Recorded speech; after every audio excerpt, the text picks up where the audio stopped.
Cinemodities, late night movies with Rob, Ben, and Zach. This is a podcast about cinematic oddities where we discuss any media that is too bizarre, abnormal, or off-kilter for contemporary audiences. Occasionally these projects gel, most times they crash hard into the realm of obscurity.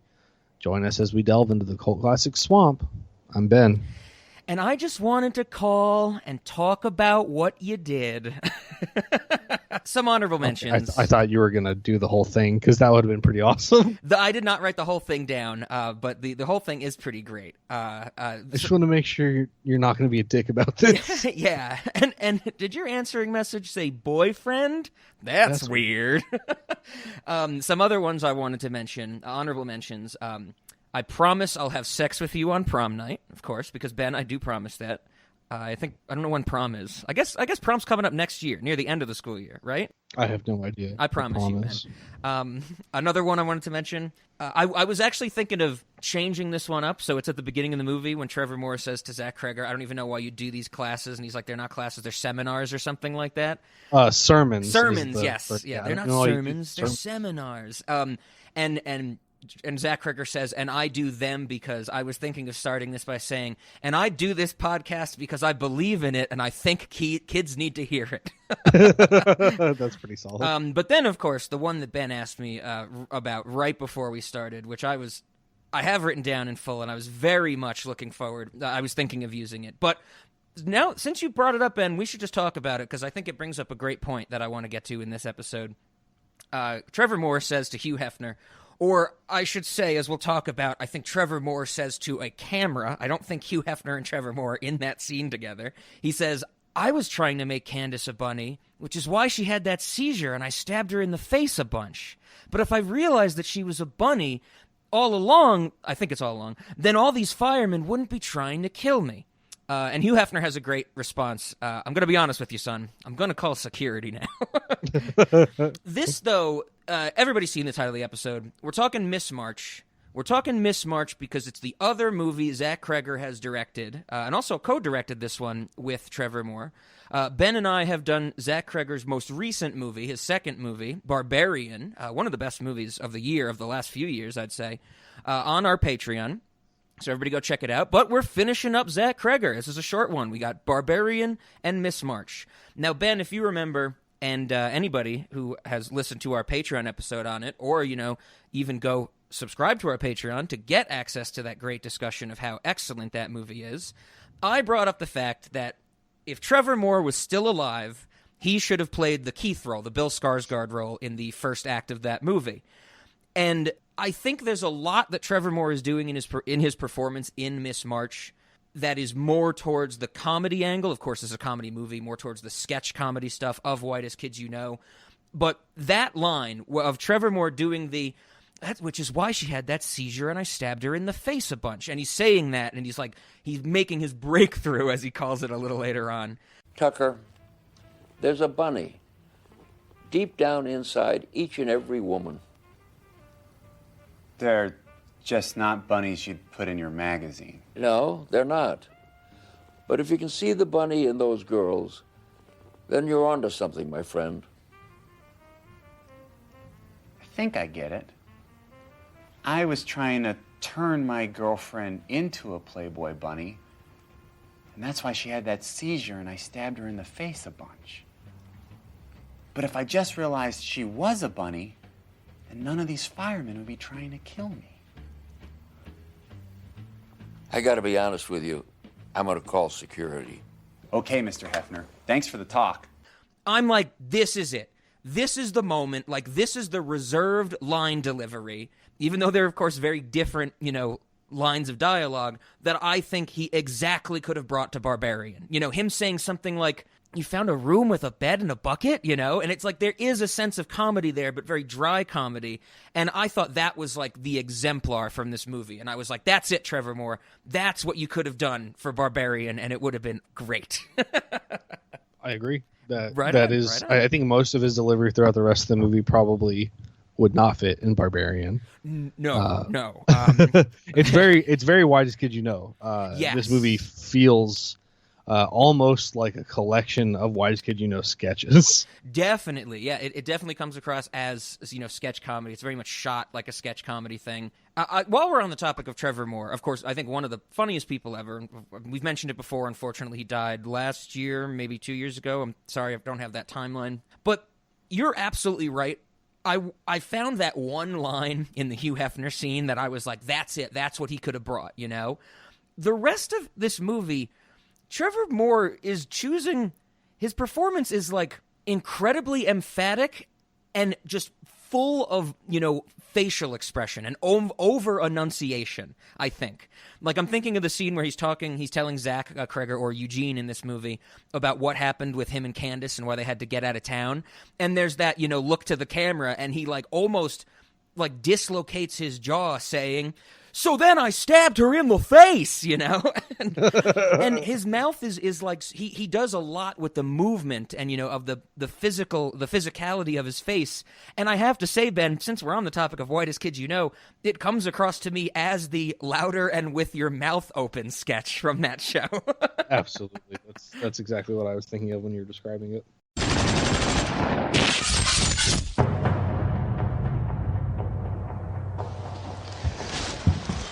Detective Murphy, I just got here.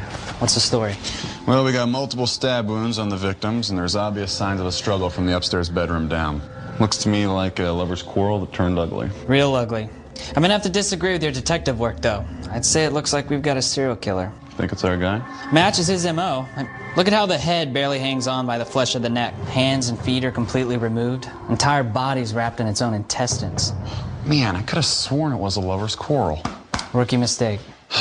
The worst part is the man's 2 kids saw the whole thing. They watched as their own father was brutally murdered and sodomized right in front of their very eyes. It's things like that that just make you want to throw down your badge and find this gutless scum off the books. Cut. Good. That was really flowing for me. Yeah. I was feeling it. I thought it was great. Roger, can I give you a note real quick? Sure. I thought it was fantastic. Thanks. I want to try it again. Okay. I want you to think this time, this is not just a job for your character. Being a police officer is an obsession. Right. When you were a kid, you watched your own parents brutally murdered, okay? So we're going to bring that fire and that rage up a little bit more in this one, yeah? Okay. I want you to do it again. I want you to do it happier and with your mouth open.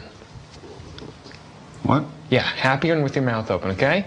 I love it. I love it. You're doing great. People, top of page 20 by lunch. That's the goal. Let's roll camera! Action. Detective Murphy, just got here. What's the story? Well, we got multiple stab wounds on the body. There's obvious signs of a struggle from the upstairs down. Looks to me like it was a lover's quarrel that turned ugly. Real ugly. I'm going to have to disagree with your detective work. I'd say it looks like we've got a serial killer. You think this was our guy? Matched his M.O. See how the head barely hangs on by the flesh of the neck? Cut. Yeah, I don't think this is the way. I don't feel like this Roger, is you're doing a great job. You're doing a great job. Mitchell, real quick, if I may. I'm loving it. Loving every frame of it. It's great. I want to try it again. I want to try it with a bit more fire. Your character's seen it all. He's a tough cop, been on the force for years. But one thing that really drives him crazy is when harm comes to children. And that's what we got here, right? So he could do anything. We don't know. I want that unpredictability. You're virile, right? So we're going to do it again. And this time, we're going to go even happier and with your mouth open. Okay? Mr. Sheldon, can we talk about this? You're going to be great. You're going to be great. Roger. Yeah, I have a question. Happier, mouth open even more. What? All right, team, time is money. I don't have to tell you that. Let's roll that camera. Action.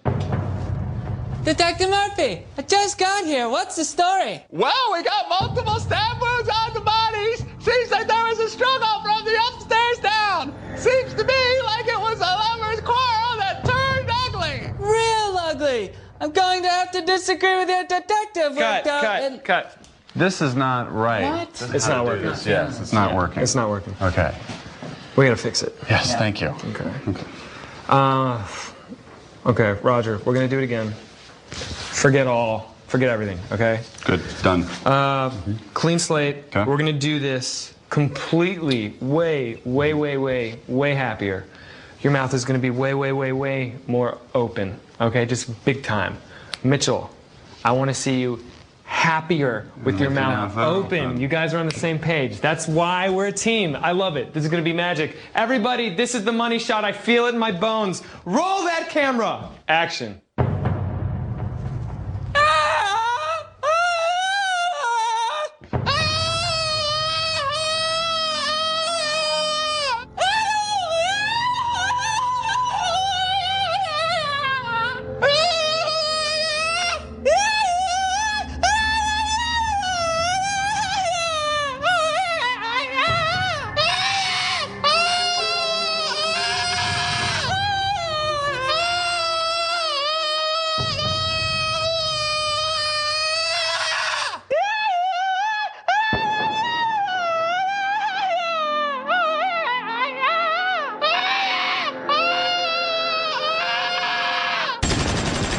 But it works great for this film. I think Trevor Moore is maybe my favorite performance in the whole movie because he's going for it.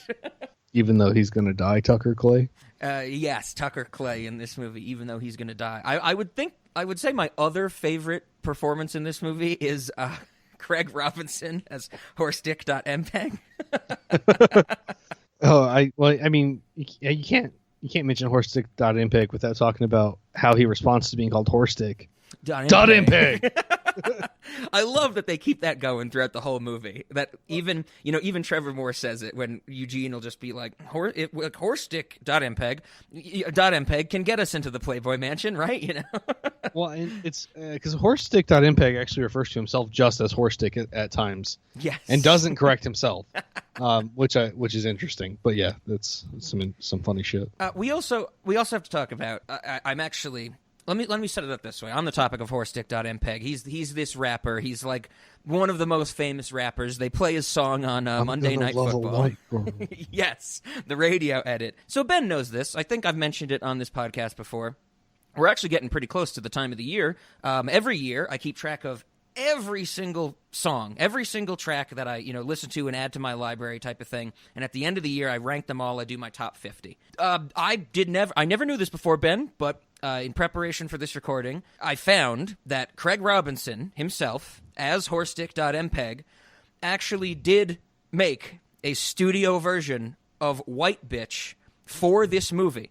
It's 90 seconds long. You can find it on YouTube. If you type in Miss March, I'm a fuck a white bitch, you can listen to it. And it is the full track of that song. Now, I have never added this to my hard drive before. I've never added this to my collection of music. But spoiler alert for later, that's the song I'm going to want to play in reverse at the end of this episode. So technically, this song will be added to my hard drive this year, and I must consider it for my top 50. I'm easily thinking it's going to be number 4 or 5. It's that good, right? I'm surprised that you're not telling me that he made a studio version of Suck My Dick While I Fuck You in the Ass. I did not look that one up, but I will look it up as I'm editing this to see if I can find it. Because that is also, I'm just like, there's something, Craig Robinson is going for it in this movie as Horstick.mpeg. And just that whole thing, suck my dick while I fuck that ass. Hey, and it just goes on for so long. And then there's Eugene. He's like, this song doesn't even make sense. Yeah. And Chuck Tucker's like, what are you talking about, man? This song's awesome. Well, I think my favorite part of that scene is after they're done recording the song and Horstick.mpeg is like, but you think they're going to get the message, right? Oh, yes. And the fact that when he's filming that music video, it ends with the low-angle shot of him putting his hand out going, respect. You're right. But are they going to get the message? Oh, man. So, that if I had chosen to start this episode with, and I do this podcast because I believe in it and I think the kids need to hear it, I would have immediately went into, I'm a fuck a white bitch. I'm a fuck a white bitch. Because the kids, they need to hear it. They need to hear it, Ben. I'm a love a white girl. Did you change the words? This is the radio-friendly edit.